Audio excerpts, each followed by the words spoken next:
Hello everyone, welcome back to our channel engineering express.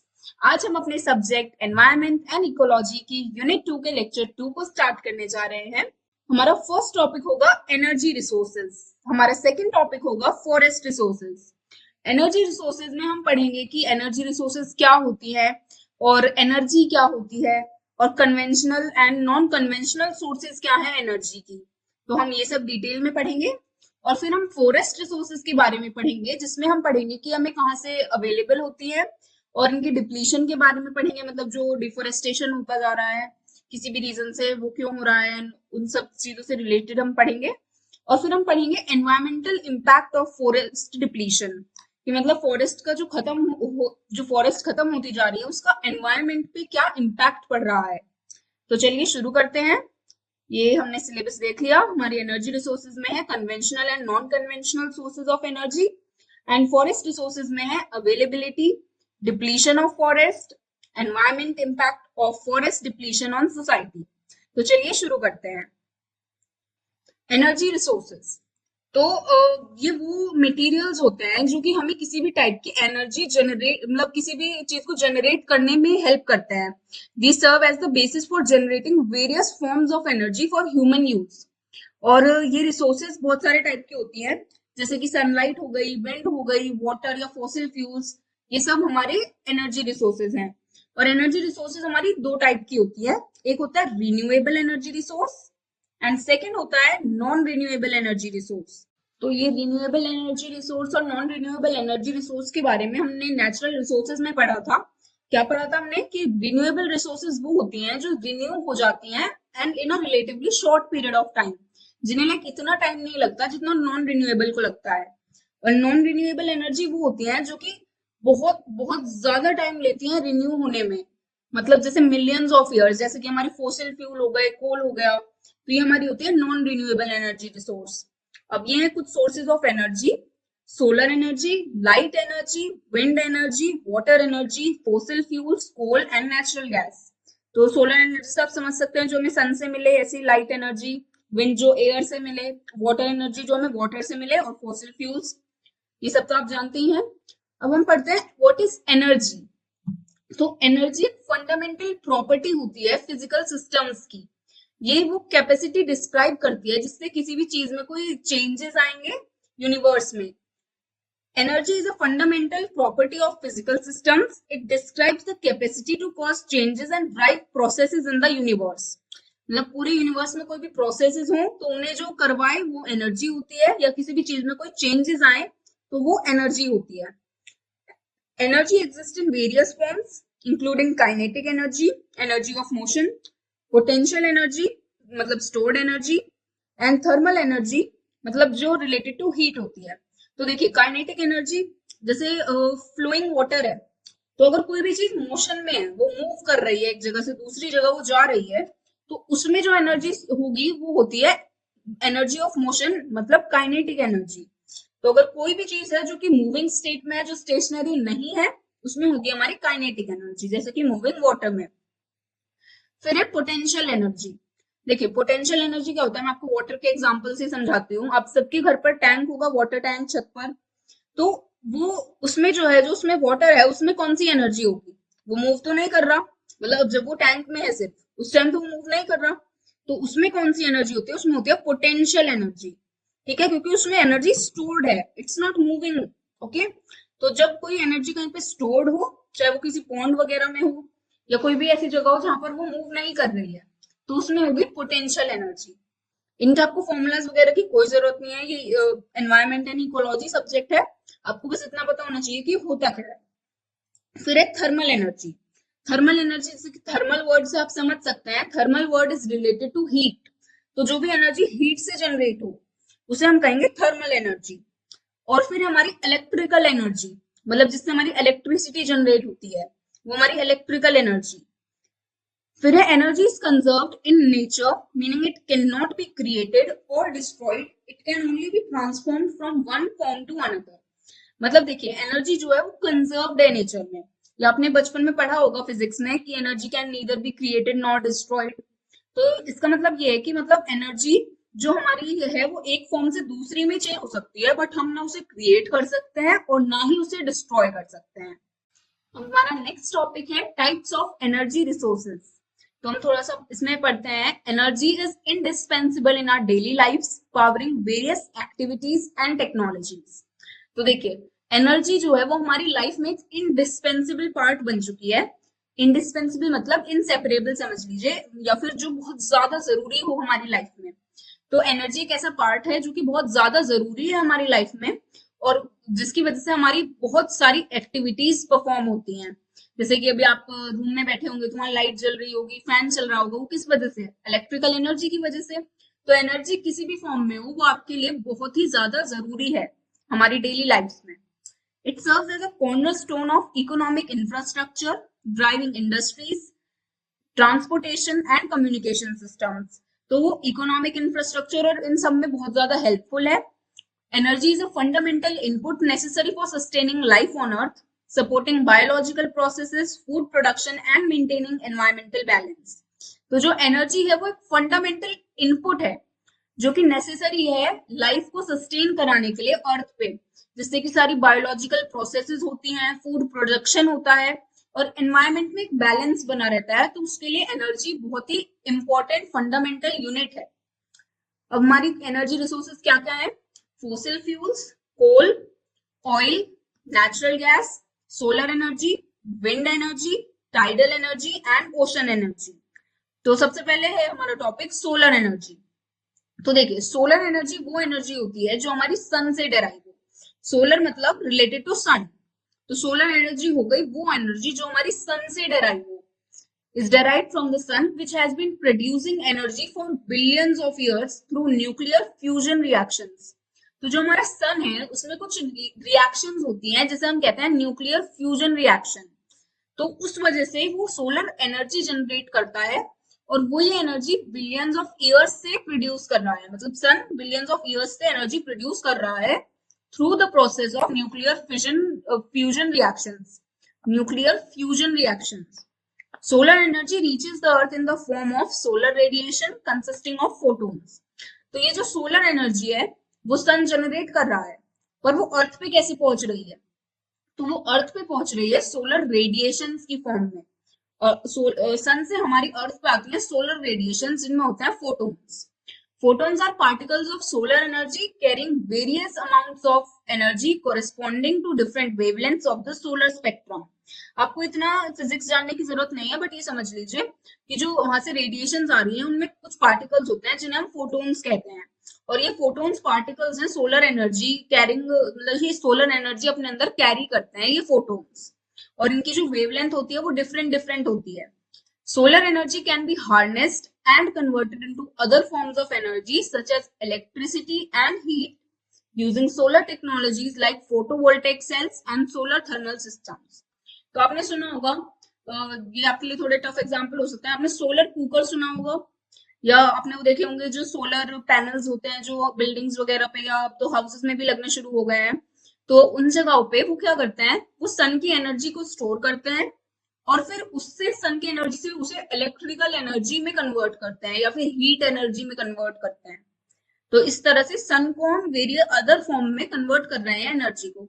जैसे electricity वाला हो गया, हम सोलर पैनल के थ्रू, जैसे स्ट्रीट लाइट होती है बहुत सारी, तो वो पूरे दिन सन की एनर्जी से चार्ज हुई और फिर रात को वो जलती है, तो इस तरह से वो इलेक्ट्रिसिटी में कन्वर्ट हो रहा है। और फिर है सोलर कुकर। तो उसमें क्या होता है, हम सोलर कुकर को ले जाकर धूप में रख देते हैं और उसमें हमारा जो खाना होता है वो पक जाता है। तो वो कैसे पक रहा है? जब उसे हमने गैस पे नहीं रख रखा, तो वो जो सन की एनर्जी है वो उसे अब्सॉर्ब कर रहा है और उसे हीट एनर्जी में ट्रांसफॉर्म कर रहा है।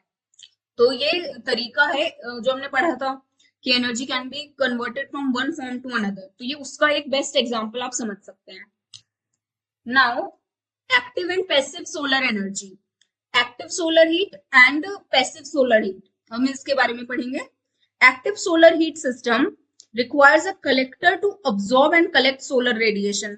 इसमें हमें एक कलेक्टर चाहिए होता है to absorb and collect the solar radiation. तो जो ये वाले सिस्टम्स होते हैं एक्टिव सोलर हीट वाले, इसमें कलेक्टर की जरूरत रहती है सोलर रेडिएशंस को अब्सॉर्ब करने के लिए और कलेक्ट करने के लिए। और पैसिव में क्या होता है, they contain a solar heat surface on the top of the building और अ कार। तो ये जैसे एक सोलर हीट सरफेस रहता है on the top of a building और कार, ये है पैसिव सोलर हीट सिस्टम। अब हमारा नेक्स्ट टॉपिक है, नेक्स्ट टाइप की हमारी एनर्जी है बायोगैस। तो हमारी बायोगैस वो एनर्जी रिसोर्स है जो कि हमारी ऑर्गेनिक वेस्ट मैटर से प्रोड्यूस होती है। मतलब जैसे कोई भी हमारा वेस्ट है ऐसा जो भी ऑर्गेनिक है, सिर्फ ऑर्गेनिक होगा यहाँ पे मेनली, और फिर उसका डिकम्पोजिशन होता है बाय बैक्टीरियाज एंड डिकम्पोजर्स, तो फिर वो उससे कुछ गैसेस प्रोड्यूस होती हैं, तो वो गैस होती है biogas. Biogas is produced from organic waste matter through decomposition and the decomposition breaks down the organic matter and releasing the gases। तो जब डिकम्पोजर्स जो होते हैं हमारे, वो जब ऑर्गेनिक मैटर को डिकम्पोज करते हैं, उसे ब्रेक डाउन करते हैं, तो उससे गैसेस रिलीज होती है, और जो गैसेस इसमें रिलीज होती हैं वो है mainly methane, carbon dioxide and hydrogen sulphide. Methane, carbon dioxide and hydrogen sulphide. Bacteria carries out decomposition process. तो ये डिकम्पोजिशन कौन करा रहा है? बैक्टीरिया। और कितने टाइप की बायोगैस प्लांट होता है, मतलब ये जो बायोगैस जो जनरेट होती है, ये नहीं कि ऐसे किसी जगह पे कोई भी थोड़ा बहुत ऑर्गेनिक वेस्ट है और हम वहीं पे उसे बायोगैस जनरेट होना कह रहे हैं। इसके लिए प्रॉपर प्लांट्स लगाए जाते हैं जिन्हें हम बायोगैस प्लांट्स कहते हैं, ये आपने पढ़ा होगा कभी पहले। तो ये टू टाइप्स के हैं, वैसे तो और भी बहुत टाइप्स के होते हैं बट मेनली टू टाइप्स के होते हैं, fixed dome type of plant and floating gas holder type of plant. तो ये हमारे दो टाइप्स है बायोगैस प्लांट के। फिर हमारा यूजेस ऑफ बायोगैस। बायोगैस के यूजेस क्या क्या है? बायोगैस जो हमारे मेनली कहाँ पर यूज होती है? गांव वगैरह में। तो वहां पर इसे कुकिंग फ्यूल की तरह यूज किया जाता है, या इरिगेशन में पंप्स के लिए यूज किया जाता है, पंप्स को रन करने के लिए, और for heating purposes in residential and industrial settings. और जो इंडस्ट्रियल और रेजिडेंशियल जगह है वहां पर क्या किस लिए यूज होता है? हीटिंग पर्पसेस के लिए। तो ये इसके यूजेस है। अगर आपको ये क्वेश्चन आता है, अगर मतलब थोड़े ज्यादा मार्क्स में आए, तो आपको हर चीज डिफाइन करनी होती है, तो आप अपने अकॉर्डिंग देख सकते हैं मार्क्स के अकॉर्डिंग कि आपको कितना कंटेंट लिखना होगा। आप कोशिश करें कि अगर आपके पास टाइम है तो आप मैक्सिमम से मैक्सिमम कंटेंट लिखें। तो हमारा नेक्स्ट टॉपिक है hydrogen energy. Hydrogen is the simplest element of periodic table, as you know. Each atom of hydrogen has only one proton. It is also the most abundant gas in the universe. तो hydrogen जो होता है हमारे periodic table का सबसे simplest atom होता है, उसका एटॉमिक नंबर 1 है, वही सबसे सिंपलेस्ट एटम है, और इसमें सिर्फ और सिर्फ एक प्रोटॉन होता है। और it is also the most abundant gas in the universe. सबसे ज्यादा पाई जाने वाली गैस जो है यूनिवर्स में वो है हाइड्रोजन। और जो हमारे स्टार्स हैं वो भी हाइड्रोजन से बने हैं, ये भी एक इंपॉर्टेंट लाइन है, stars are made up of hydrogen. ये भी अगर आप ऐसी लाइंस लिखें तो अच्छा लगता है आंसर फिर। तो stars are made up of hydrogen. The sun is also a ball of hydrogen and helium gas. जो हमारा सन है वो भी हाइड्रोजन और हीलियम गैस से मिलकर ही बना है। अब uses of hydrogen energy. Hydrogen energy use कहाँ पर होती है? It is primarily use as an energy resource in NASA, National Aeronautics and Space Administration. मतलब ये जनरली रॉकेट्स वगैरह में यूज होती है। Liquid hydrogen fuel lifts the space shuttle into the orbit. तो यहाँ पर जो लिक्विड हाइड्रोजन यूज होती है as a fuel which lifts the space shuttle, वो स्पेस शटल को लिफ्ट करता है जिससे कि वो ऑर्बिट में जाए। तो यहाँ पर नासा में इसका यूज किया जाता है हाइड्रोजन एनर्जी का। और hydrogen fuel cells are use to generate electricity. तो जो ये सेल्स हैं हाइड्रोजन फ्यूल सेल्स, इन्हें हम इलेक्ट्रिसिटी जनरेट करने में भी यूज करते हैं। Now our next topic is geothermal energy. Geothermal, देखिए जियो का मतलब होता है अर्थ और थर्मल मतलब होता है हीट। तो फर्स्ट चीज ये लिख सकते हैं अपने आंसर में, इसे ब्रेक डाउन करके, कि geo means earth and thermal means heat. और ये जियो और थर्मल ये दोनों है Greek words. So geothermal energy is the heat from within the earth. तो जियोथर्मल एनर्जी क्या हुई? जियो मींस अर्थ था, थर्मल मींस हीट, तो मतलब heat from the earth, heat from within the earth. We can utilize geothermal energy in the form of steam and hot water produced inside the earth to heat buildings or generate electricity. तो कहीं पे heat produce कराने के लिए, heated रखने के लिए buildings को, या फिर इलेक्ट्रिसिटी जनरेट कराने के लिए जियोथर्मल एनर्जी का हम यूज कर सकते हैं। तो ये थी हमारी geothermal energy. Now there is a question, what are the uses of natural gas? Natural gases के क्या क्या यूजेस हैं? तो फर्स्ट यूज है हमारा production of fertilizers, Production of glass, papers, dyes, medicines, and photographic films, and also clothes. And they are also used for manufacturing paints and explosive materials. Manufacturing paints and explosive materials. It is also used to produce electricity. Bricks and homes use natural gas as a fuel. तो ये हम fertilisers बनाने में natural gas का बहुत use होता है, और ये सब बनाने में, और पेंट्स को या फिर कोई एक्सप्लोसिव मटेरियल्स होते हैं उन्हें मैन्युफैक्चर करने में भी नेचुरल गैस यूज होती है। और नेचुरल गैस का और इम्पोर्टेंट यूजेस क्या है कि इसे इलेक्ट्रिसिटी प्रोड्यूस करने में, ब्रिक्स प्रोड्यूस करने में भी यूज किया जाता है, और घरों में नेचुरल गैस को एज अ फ्यूल यूज करते हैं लोग। Now how will you differentiate between nuclear fission and nuclear fusion? तो देखिए फ्यूज क्या होता है, when atoms are combined or fused together। Fuse मतलब दो चीजों को हम लाकर मिला रहे हैं, हम फ्यूज कर रहे हैं, ऐसे आप उसको याद करिए। तो मतलब रिएक्शन है ये, न्यूक्लियर रिएक्शन ये दो टाइप की होती है, न्यूक्लियर फ्यूजन या फिर फिजन। फ्यूजन में होता है जब हम मिला रहे हैं कुछ चीजों को, और फिजन में जब हम सेपरेट कर रहे हैं, स्प्लिट कर रहे हैं। तो सबसे पहले हमारा टॉपिक है nuclear fusion. Atoms are combined or fused together to form a larger atom releasing energy। इसमें क्या होता है, एटम्स को हम कंबाइन करते हैं या फिर फ्यूज करते हैं साथ में, जिससे कि एक बड़ा एटम बन जाए और वो एनर्जी रिलीज करे। इस प्रोसेस में बहुत ज्यादा एनर्जी रिलीज होती है, पावर स्टार्स इंक्लूडिंग द सन। तो देखिए सन इतनी ज्यादा एनर्जी प्रोड्यूस कर रहा है, तो आप सोच सकते हैं कि इस प्रोसेस से, इस रिएक्शन से कितनी ज्यादा एनर्जी प्रोड्यूस होती होगी। तो इससे प्रोड्यूस होती है बहुत ज्यादा एनर्जी। दो छोटे या फिर मतलब ऐसे कुछ कंपेरेबल अमाउंट के एटम्स जो होते हैं उन्हें हम फ्यूज करते हैं और फिर उससे एनर्जी रिलीज होती है, तो वो हमारी न्यूक्लियर फ्यूजन हो गई। फिर हमारा nuclear fission. Nuclear fission, atoms are split into smaller atoms. इसमें हम जो एटम्स हैं उन्हें स्प्लिट करते हैं स्मॉलर एटम्स में, मतलब हमारा एक एटम है, फिर उसे हमने और कुछ स्मॉल पार्ट्स में डिवाइड कर दिया, स्प्लिट कर दिया, जिससे कि एनर्जी रिलीज होती है। It is used in nuclear power plants to produce energy. ये हमारे न्यूक्लियर पावर प्लांट्स में इलेक्ट्रिसिटी प्रोड्यूस करने के काम आती है nuclear fission reaction. And nuclear fusion reaction जो होती है वो जनरली कंट्रोलेबल नहीं होती। न्यूक्लियर फिजन को तो हमने कंट्रोल कर लिया है और न्यूक्लियर पावर प्लांट्स में से हम यूज कर रहे हैं, पर जो न्यूक्लियर फ्यूजन रिएक्शन होती है उसे अभी तक हम कंट्रोल नहीं कर पाए हैं। एंड अगर इसे भी यूज कर सकें तो इससे बहुत ज्यादा एनर्जी हम प्रोड्यूस कर पाएंगे इन फ्यूचर।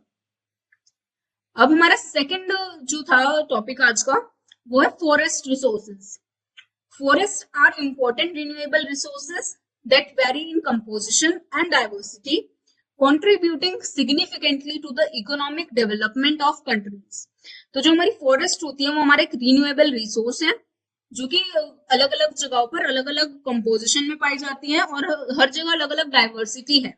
हमने जैसे उसमें पढ़ा था वो डेसिडुअस एंड बोरियल फॉरेस्ट, और ये सब हमने बहुत सारी चीजें पढ़ी थी उसमें। तो हमने देखा था कि कैसे हर जगह पर अलग अलग चीजें मिल रही हैं। डेजर्ट में कोई एनिमल्स और प्लांट्स मिल रहे हैं, और जैसे डेसिडुअस फॉरेस्ट हो गई, ट्रॉपिकल डेसिडुअस हो गई, टेम्परेट डेसिडुअस हो गई। तो हर जगह कंपोजिशन और डाइवर्सिटी अलग अलग होती है, मतलब किसी जगह किसी टाइप के प्लांट्स मिलेंगे, किसी जगह रेनफॉल में कुछ वेरिएशन होगा। तो ये वेरी करती है कंपोजिशन में और डाइवर्सिटी में, contributing significantly to the economic development of countries. और एक कंट्री की डेवलपमेंट में एक सिग्निफिकेंट रोल प्ले करती है हमारी forest resources. They cover large areas with plants and trees. तो जो फॉरेस्ट में हम सब जानते हैं प्लांट्स और ट्रीज होती हैं जो कि लार्ज एरियाज कवर करती हैं, जिससे कि हमें बहुत सारे प्रोडक्ट्स मिलते हैं, बहुत सारी वैरायटी ऑफ प्रोडक्ट्स मिलते हैं, जैसे कि फूड हो गया फॉर लिविंग ऑर्गेनिजम्स। और एनवायरमेंटल कंजर्वेशन में फॉरेस्ट बहुत बड़ा रोल प्ले करती हैं। जैसे कि अब आप देख रहे हैं कि इतनी गर्मी बढ़ती जा रही है, उसका रीजन क्या है कि लोगों ने पेड़ काटकर एसी लगाने शुरू कर दिए हैं। तो जो हमारे ट्रीज होती है वो हमारे एक नेचुरल एसी का काम करती है। वो हमारे जहाँ पे भी आप देखना, कभी आप गांव वगैरह में जाते हैं अगर, तो वहां पे कितनी ठंड रहती है as compare to our cities. तो जहाँ पर ज्यादा ट्रीज होते हैं वो एनवायरमेंट को प्रोटेक्ट करते हैं, वो सारी जो ग्रीन हाउस गैसेज है उन्हें अपने अंदर समा लेते हैं और हमें फ्रेश ऑक्सीजन देते हैं, और हमें क्लीन एयर देते हैं, ग्रीन एनवायरनमेंट प्रोवाइड करते हैं। तो हमारी फॉरेस्ट रिसोर्सेज जो है वो बहुत ज्यादा इंपॉर्टेंट है हमारे एनवायरनमेंट के कंजर्वेशन के लिए। और भी फॉरेस्ट बहुत सारी चीजें करती हैं, जैसे रेन में बहुत ज्यादा हेल्प होती है, मैंने आपको बताया था पहले। Now forest cover about 30% of the world's land area. 30% जो एरिया है पूरे वर्ल्ड की लैंड का, वो हमारी फॉरेस्ट कवर करती है। While pastures cover 26%। Africa has the largest forested area at 33%। Africa में सबसे ज्यादा फॉरेस्टेड एरिया है 33%, followed by Latin America at 25%. Then North America has 11% forest cover. Asia and the Asia and the former USSR has 14%, and European countries have only 3%. In India, forest cover accounts for 20.6% of the total geographical area as of 2005. अब तो शायद इससे भी कम हो गया हो, क्योंकि ये तो 2005 की रिपोर्ट है। आप अपने अकॉर्डिंग डाटा इसको चेक करके वेरीफाई करके चेंज कर सकते हैं अगर कोई रिसेंट सर्वे हो गया हो इस बारे में। Significance of forest. Forest can provide prosperity to human beings and to the nations. Important uses of forest. तो जो फॉरेस्ट है वो ह्यूमन बींग्स को प्रोस्पेरिटी प्रोवाइड करती हैं, और इनके यूजेस क्या क्या है? Commercial values, ecological significance, aesthetic values, life and economy of tribal. तो देखिए इसका कमर्शियली बहुत ज्यादा वैल्यू है फॉरेस्ट की, मतलब कमर्शियल यूज बहुत ज्यादा होते हैं, जैसे टिम्बर इंडस्ट्री में यूज होता है और जैसे फर्नीचर इंडस्ट्री में यूज होता है, तो बहुत सारे यूजेस है कमर्शियल वे में।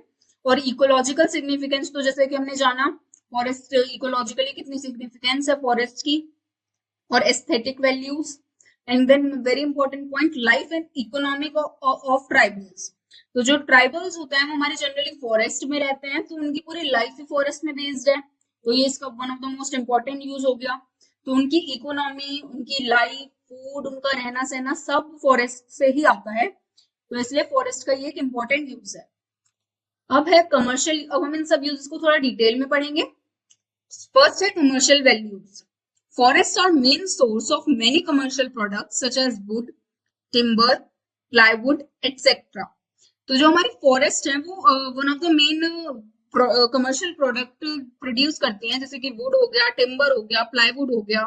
तो इसका सोर्स क्या है? फॉरेस्ट। ये प्रोडक्ट हमें फॉरेस्ट से मिलते हैं।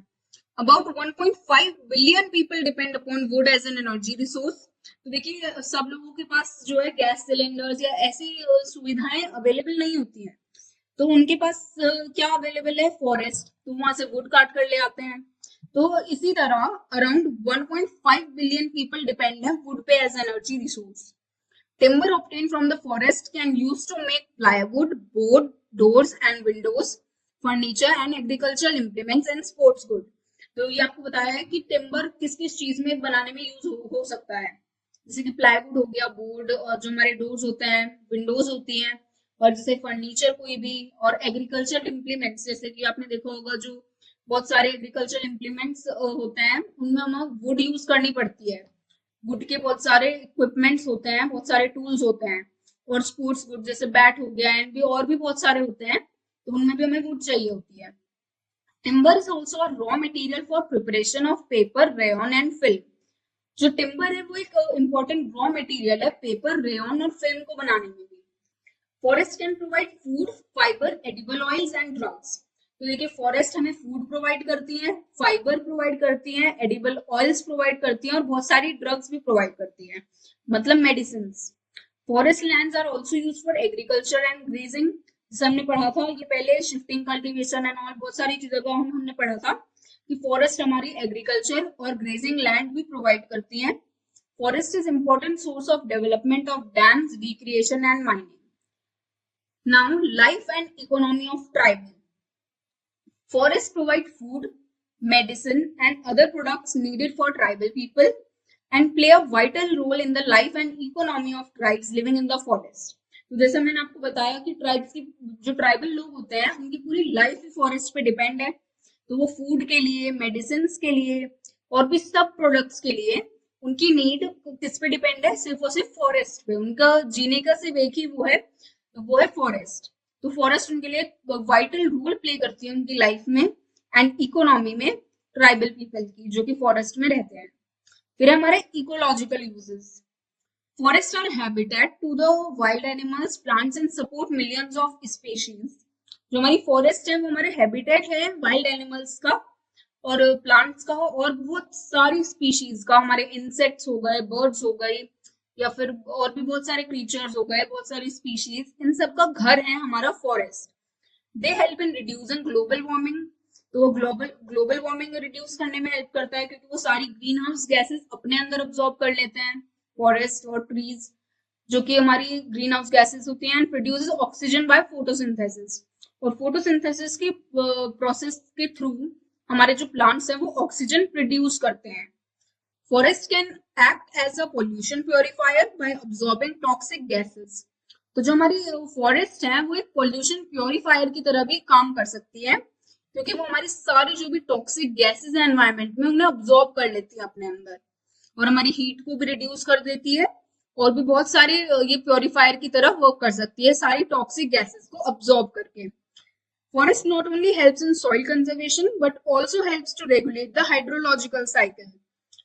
तो देखिए, फॉरेस्ट जो है, जो हमारी ट्रीज होती है, उनकी जो रूट्स होती हैं वो सॉइल को बहुत टाइटली होल्ड करके रखती हैं, जिसकी वजह से सॉइल इरोजन होने से बच जाता है, और सॉइल में जो केमिकल्स होते हैं वो उन्हें भी रिड्यूस करने में हेल्प करती है।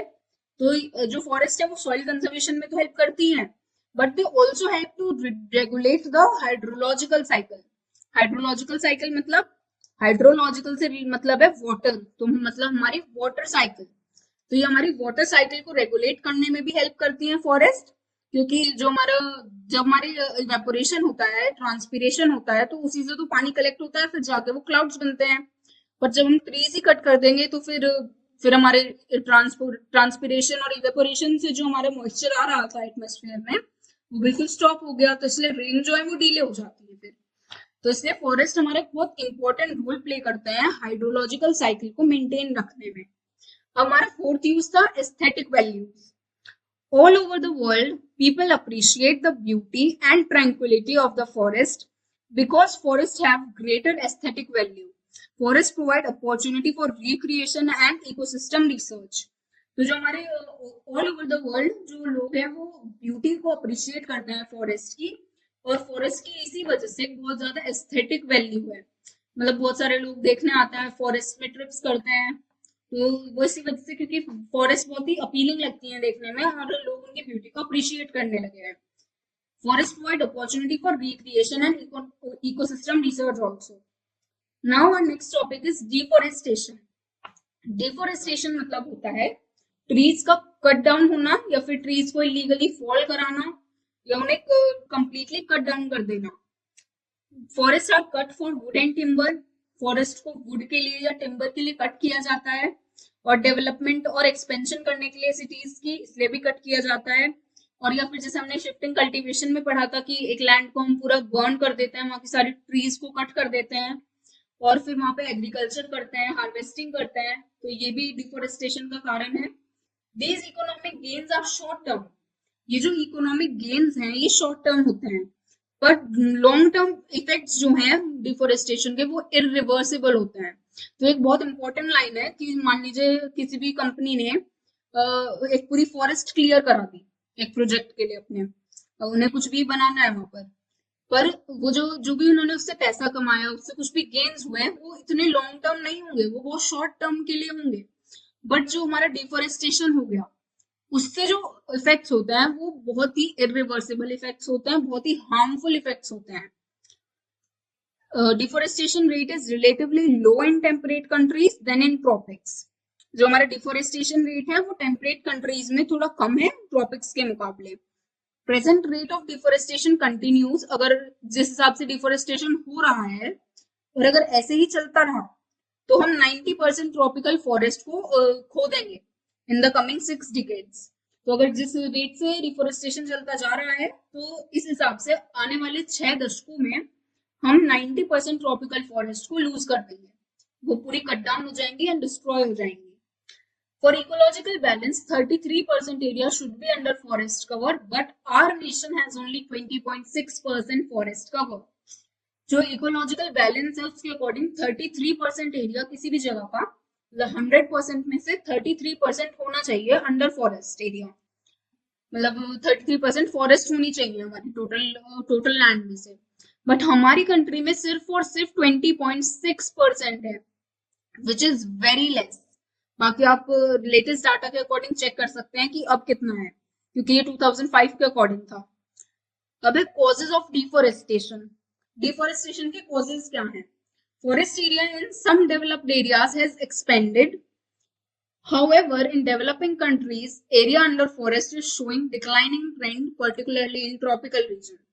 तो जो डेवलप्ड कंट्रीज हैं उनमें जनरली फॉरेस्ट एरियाज को बढ़ाने पे ध्यान दिया जाता है, बट जो डेवलपिंग कंट्रीज हैं, मतलब जो अभी भी डेवलप्ड हुई नहीं है, जो डेवलप्ड होने की कोशिश कर रही हैं, डेवलपिंग स्टेज में है, उनमें अभी भी फॉरेस्ट को डिक्लाइन होने का ही ट्रेंड शो हो रहा है, जैसे कि हमारे ट्रॉपिकल रीजन हो गए। मेन कॉजेज क्या है? शिफ्टिंग कल्टीवेशन और झूम कल्टीवेशन। हमारा शिफ्टिंग कल्टीवेशन एक प्रैक्टिस है जो कि ट्राइबल एरियाज में होती है जनरली, जहाँ पे हमारे फॉरेस्ट लैंड जो है हम उन्हें क्लियर कर देते हैं क्रॉप्स को उगाने के लिए। पहले हम उन्हें ट्रीज को पूरा कट कर देते हैं, फिर उन्हें बर्न कर देते हैं जिससे कि वो एरिया बिल्कुल क्लियर हो जाए एग्रीकल्चर के लिए। It is estimated that principal cause of deforestation in tropics in Africa, Asia and tropical America is estimated to be 70, 50 and 35% respectively। तो ये एस्टिमेट किया जाता है कि जो डिफोरेस्टेशन है इन सब जगहों में वो इतना है रेस्पेक्टिवली। अफ्रीका में 70, एशिया में 50 एंड ट्रॉपिकल अमेरिका में 35%। Shifting cultivation, which is a practice of slash and burn agriculture, are possessed to clear more than 5 lakh hectares of land annually। Shifting cultivation, which is the practice of slash and burn agriculture, जैसे मैंने आपको बताया slash मतलब उसे cut किया और फिर burn, मतलब जो भी हमने कट किया उसे फिर बर्न करते हैं। इस टाइप का जो एग्रीकल्चर होता है उसे हम शिफ्टिंग कल्टीवेशन कहते हैं। इसमें कम से कम 5 lakh hectares of land annually clear किया जा रहा है। और in India, shifting cultivation is prevalent in Northeast and to limited extent in MP, Bihar and Andhra Pradesh and is contributing significantly to deforestation। तो हमारे इंडिया में शिफ्टिंग कल्टीवेशन जनरली इन जगहों पर हो रहा है, नॉर्थ ईस्ट में, MP में, बिहार में, आंध्र प्रदेश में, और ये एक बहुत ही कंट्रीब्यूटिंग फैक्टर है डिफोरेस्टेशन का। ठीक है, हमारा सेकंड कॉज है डिफोरेस्टेशन का कमर्शियल लॉगिंग। कमर्शियल लॉगिंग ये एक इम्पोर्टेंट डिफोरेस्टेशन एजेंट है। ये प्राइमरी एजेंट नहीं है, ये सेकेंडरी कॉज की तरह वर्क करता है, क्योंकि देखिए जहां से भी लॉगिंग करते हैं, मतलब टिम्बर इंडस्ट्री या कमर्शियल यूजेस के लिए, जब हम फॉरेस्ट को कट करने जाते हैं तो उसके लिए उन्हें प्रॉपर रोड्स चाहिए होती हैं। तो जब वो क्लियर करते हैं उन एरियाज को, प्रॉपर रोड्स तैयार कर देते हैं, तो ट्राइबल लोगों के लिए और इजी हो जाता है कुछ जगहों को एक्सेस करना फॉर शिफ्टिंग कल्टीवेशन। तो एक तरह से सेकेंडरी कॉज का भी वर्क करती है। It is an important deforestation agent. It may not be the primary cause, but definitely it acts as secondary cause because new logging lots permit shifting cultivation and fuel wood gatherers access to new logged areas। मतलब जहाँ पे भी ये logging का work होता है उसकी वजह से और नए एरियाज खुल जाते हैं फ्यूल वुड गैदरर्स के लिए और उन लोगों के लिए जो शिफ्टिंग कल्टीवेशन परफॉर्म करते हैं। Now need for fuel wood. Increased population has led to increasing demand for fuel wood। जब मतलब पॉपुलेशन बढ़ेगी तो उन्हें फ्यूल भी चाहिए, उन्हें खाना बनाने के लिए फ्यूल चाहिए और भी बहुत सारी रीजंस के लिए उन्हें फ्यूल चाहिए होता है। तो अब ये कहाँ से आएगा? जो अफोर्ड नहीं कर सकते ऐसी गैसेस जैसे जो हम सिलेंडर्स में फिल कराते हैं, जो ये सब अफोर्ड नहीं कर सकते, उनके लिए एक फ्री टाइप ऑफ फ्यूल हो जाता है हमारी वुड्स। फॉरेस्ट से वो वुड्स को कट कर लेते हैं, तो इसलिए नीड ऑफ फ्यूल वुड भी एक मेन कॉज है डिफोरेस्टेशन का। Because of increased population has led to increasing demand for fuel wood, which is also acting as an important deforestation agent, particularly in dry forest। तो इस वजह से mainly deforestation होती है और मेनली होता है ड्राई फॉरेस्ट में। Raw materials for industrial use. अब जो हमारी इंडस्ट्रीज में जो प्रोडक्ट्स यूज होते हैं वो जनरली फॉरेस्ट से आते हैं। Forest provide many raw materials for industries and it has exerted ट्रेमेंडस pressure on forest.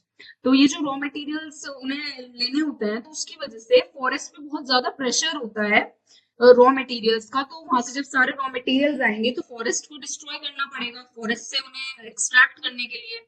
Increasing demand for plywood for banking has exerted pressure on cutting of other species such as fir to be used as backing material for apple in J&K and tea in northeast states। तो मतलब जब increasing demand होती है जैसे plywood की, तो इस वजह से ज्यादा कटिंग होती है और डिफरेंट डिफरेंट स्पीशीज की कटिंग होती है, जैसे कि फर हो गई। तो ऐसे ही मतलब वेरियस रॉ मटेरियल्स के लिए हमें फॉरेस्ट को कट डाउन करना पड़ता है, जो कि एक मेन रीजन है डिफोरेस्टेशन का। अब हमने रीजंस जान लिए, अब हम जानेंगे कि इफेक्ट्स क्या क्या होते हैं अगर हम डिफोरेस्टेशन करते हैं। देखिए, एक्सपेंशन ऑफ डेजर्ट्स। तो जब हम ट्रीज को कट करते जाएंगे तो फिर हमारी जो डेजर्टेड एरिया है वो एक्सपैंड होता जाएगा। जब हमने वहां पे फॉरेस्ट को क्लियर कर दिया, वहां से हमने फिर वहां पे एग्रीकल्चर या फिर हमने जो भी किया, हमने उस लैंड को बंजर कर दिया, बेरन लैंड बना दिया उसे हमने। तो अब वहां पे ना कोई फर्टिलिटी है, ना वहां पे कोई बायोडाइवर्सिटी है, ना प्लांट्स है, ना वाटर है। तो फिर ऐसी जगह कैसी होती है, लाइक डेजर्ट। तो इस वजह से डेजर्ट्स का एक्सपेंशन हो जाता है बाय डिफोरेस्टेशन। अगर हमने फॉरेस्ट को क्लियर किया और उनकी फर्टिलिटी वगैरह बिल्कुल खत्म हो गई, तो वो एक तरह से डेजर्ट बन जाएंगी। सो एक्सपेंशन ऑफ डेजर्ट्स। सेकेंड है क्लाइमेट चेंज। देखिए, क्लाइमेट चेंज में जैसे मैंने आपको इसी लेक्चर में बताया और पहले भी बताया है कि क्लाइमेट चेंज करने में बहुत ज्यादा बड़ा रोल प्ले करता है डिफोरेस्टेशन। क्योंकि जो हमारी ट्रीज हैं वो ग्रीन हाउस गैसेस को अब्सॉर्ब करेंगी, वो गर्मी को कम करेंगी। पर अब जैसे हमारी ट्रीज कट होती जा रही है बहुत ही लार्ज स्केल पे, तो इस वजह से हमारी गर्मी इस साल जो गर्मी पड़ रही है, हर मंथ रिकॉर्ड ब्रेकिंग मंथ हो रहा है in terms of summer, in terms of heat. तो सारे मंथ सबसे ज्यादा गर्म होते जा रहे हैं। तो इस वजह से ये जो क्लाइमेट चेंज हो रहा है, ड्रास्टिक चेंज, लाइक पहले हमारी जो हाईएस्ट समर्स होती थी वो 40 की रेंज में रहती थी, 40 डिग्री सेल्सियस से 50 डिग्री सेल्सियस के बीच। बट अब 50 को भी क्रॉस करने लगा है वो। तो क्लाइमेट में इतना चेंजेस आ रहे हैं because of deforestation. Depletion of water table. अब जो हमारा ग्राउंड वाटर जो होता है वो भी डिप्लीट होता है और हमारा वाटर टेबल भी डिप्लीट होता है बाय डिफोरेस्टेशन, क्योंकि डिफोरेस्टेशन एक वाटर साइकिल को मेंटेन करके रखता है, वाटर टेबल और वाटर के सारा जो भी फिनोमिना है उसे एक मेंटेन करके रखता है फॉरेस्ट जो होती है हमारी। पर जब हम उन्हें कट कर देते हैं तो फिर वो डिफिकल्ट हो जाता है मेंटेन होना, जिसकी वजह से ये सब डिप्लीट होना शुरू हो जाते हैं। फिर हमारा loss of biodiversity, flora and fauna. तो इससे अगर हम देखिए, हमारी जो ये फ्लोरा और फोना, हमारी जितनी भी टाइप की बायोडाइवर्सिटी है वो हमारी मेनली कहाँ पाई जाती है, फॉरेस्टेड एरियाज में। वहां पर हमारी ट्रीज पाई जाती हैं, वाइल्ड लाइफ होती है, हमारे एनिमल्स, ट्रीज, इंसेक्ट्स, बर्ड्स, बहुत सारी चीजें होती हैं। पर जब हम फॉरेस्ट को कट कर देंगे तो फिर वो कहाँ रहेंगे, तो हम फिर उन बायोडाइवर्सिटी का भी लॉस हो गया। वो किसी और जगह पे शिफ्ट हो जाए या फिर कुछ की डेथ हो जाती है, या फिर ट्रीज है तो उन्हें कट कर दिया जाता है। तो इस वजह से क्या हो रहा है, लॉस ऑफ बायोडाइवर्सिटी। फ्लोरा होती है प्लांट्स एंड ट्रीज से रिलेटेड, एंड फोना होती है एनिमल्स और इन सब चीजों से related.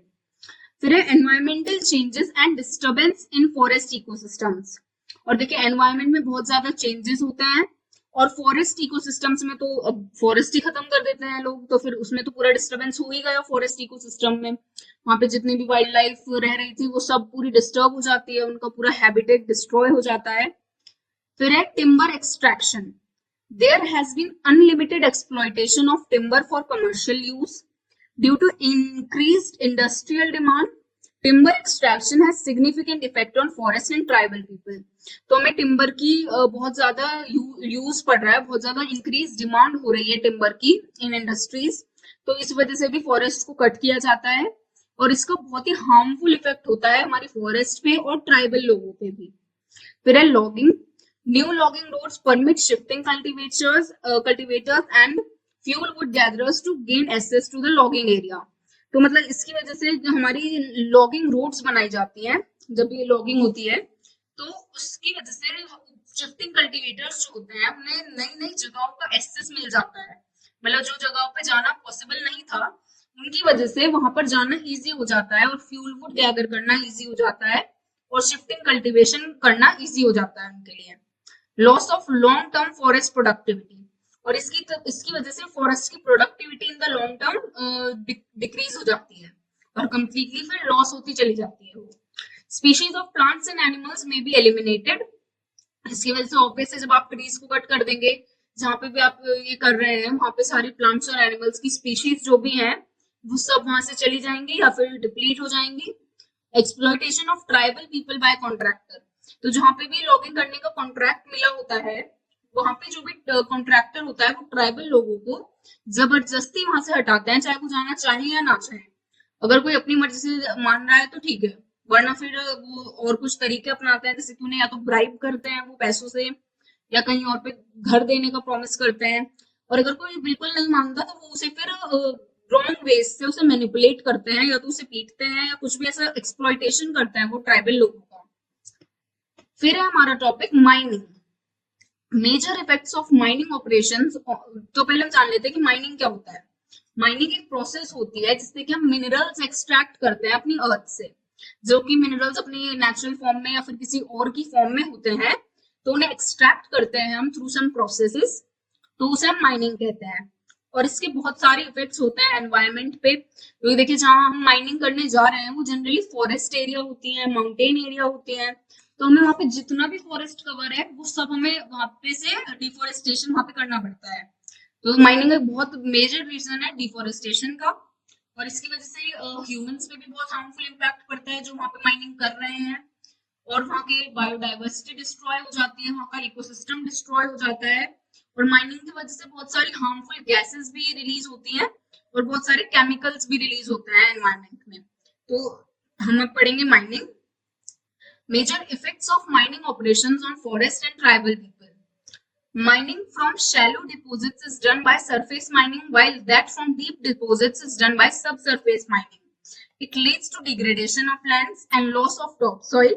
It is estimated that about 80,000 hectare land is under stress of mining activities in India. तो इसमें ही बताया कि जो माइनिंग होती है उससे हमारे सरफेस माइनिंग होती है एक, और एक होती है सब सरफेस माइनिंग। मतलब सब सरफेस टाइप, जैसे हमने ग्राउंड वाटर के बारे में पढ़ा था, तो एक उस लेवल तक की जो माइनिंग होती है जिसमें कि डीप डिपोजिट्स होते हैं, जो कि हमारे थोड़े से सरफेस से नीचे होते हैं, और कुछ होते हैं हमारे जो कि सरफेस पे ही है। और इसकी वजह से जो हमारा लैंड है वो डिग्रेड होता है और हमारी टॉप सॉइल लॉस हो जाती है। इट इज एस्टिमेटेड कि हमारा 80,000 हेक्टेयर लैंड, ये बहुत बड़ा अमाउंट है, और ये हमारी माइनिंग एक्टिविटीज के अंडर है right now in India. Mining leads to drying up perennial sources of water sources like spring and streams in mountainous areas.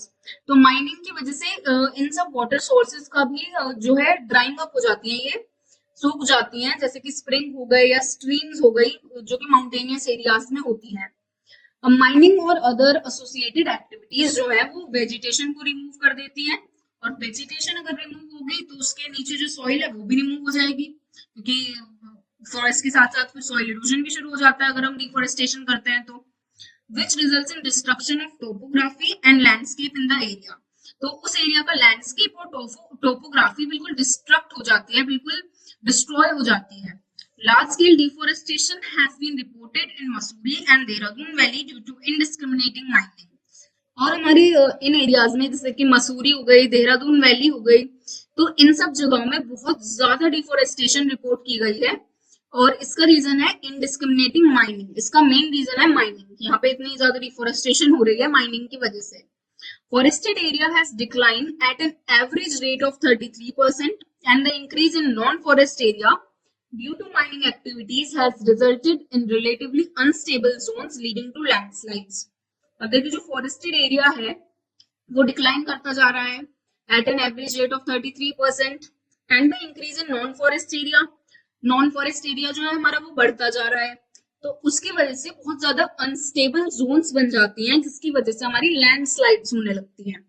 Indiscriminate mining in forests of Goa since 1961 has destroyed more than 50,000 hectares of forest land.